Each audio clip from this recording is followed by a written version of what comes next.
नमस्कार। आज हम बात कर रहे हैं डॉक्टर जोसेफ मर्फी की जानी मानी किताब अवचेतन मन की अद्भुत शक्ति के बारे में। मतलब इसके हिंदी सारांश पर थोड़ी गहराई से चर्चा करेंगे। ये किताब ना ये समझाती है कि हमारा मन, हमारा दिमाग कैसे काम करता है और कैसे हमारे विचार, हमारी सोच ही हमारी जिंदगी बनाती है। तो आज का मकसद यही है कि अपने अंदर जो ये पावर है, ये शक्ति है, उसे समझें और उसका इस्तेमाल कैसे करें, ये जानें। देखिए, किताब का एक बहुत अहम पॉइंट है, मन के दो हिस्से होते हैं। एक सचेत मन है जो सोचता है, तर्क करता है, लेकिन जो असली जादू है वो तो अवचेतन मन में होता है। हाँ, बिल्कुल। और सबसे दिलचस्प बात यह है कि अवचेतन मन जो है वो तर्क नहीं करता, बिल्कुल नहीं। वो बस सचेत मन से जो भी विचार या जो पक्का यकीन बार बार दोहराया जाता है ना, उसे सीधे सीधे मान लेता है। अच्छा। हाँ, चाहे वो पॉजिटिव हो या नेगेटिव। किताब में इसे ऐसे समझाया है जैसे बीज बोना।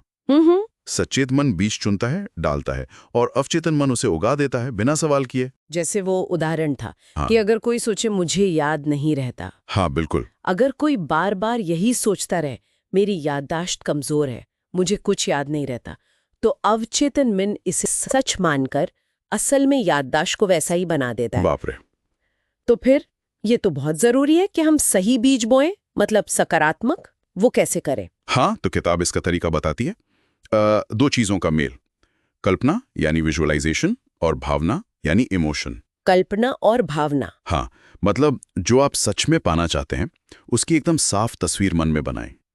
और सिर्फ बनाएं नहीं, बल्कि ये महसूस करें कि वो चीज आपको मिल चुकी है। अच्छा, ये महसूस करना ये जरूरी है? बहुत जरूरी। सबसे अहम हिस्सा यही है। मर्फी इस पर बहुत जोर देते हैं। सिर्फ सोचना काफी नहीं है।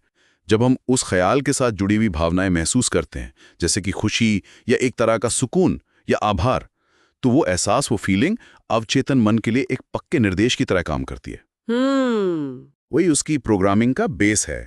हो सकता है शुरू में लगे कह रहे ये तो एक्टिंग जैसा है, पर धीरे धीरे हाँ, वो स्वाभाविक हो जाता है। एग्जैक्टली। किताब में सेहत को लेकर भी इसका जिक्र है। मतलब ये कहा गया है कि विश्वास और पॉजिटिव सोच से लोग ठीक हुए हैं। जी हाँ, कई किस्से हैं। रोज ये दोहराना कि मेरी सेहत बेहतर हो रही है, मैं स्वस्थ हो रही हूँ, ये एक तरह से अवचेतन को और उसके जरिए शरीर को हील करने का, ठीक होने का सिग्नल भेजना है। तो ये मन और शरीर का गहरा कनेक्शन। बिल्कुल, बहुत गहरा। इस किताब के हिसाब से हमारा अवचेतन मन शरीर की हर एक कोशिका, हर सेल से जुड़ा हुआ है।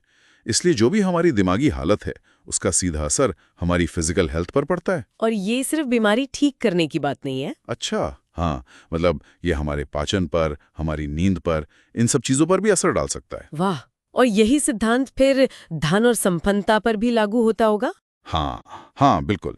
किताब का यही तर्क है कि पैसों को लेकर हमारी जो सोच है, जो विश्वास है, वही हमारी माली हालत तय करता है। जैसे वो विचार कि पैसा मेरे पास टिकता नहीं। हाँ, इस तरह के नेगेटिव विचार की बजाय किताब सलाह देती है कि ऐसे विचार अपनाएं, जैसे ईश्वर की जो असीम समृद्धि है वो मेरे जीवन में लगातार बह रही है, या पैसा मेरे पास आसानी से आता है। और करियर में भी? बिल्कुल, करियर में भी ये सोचना और मानना कि मैं काबिल हूं, मैं योग्य हूं, मेरी सफलता निश्चित है।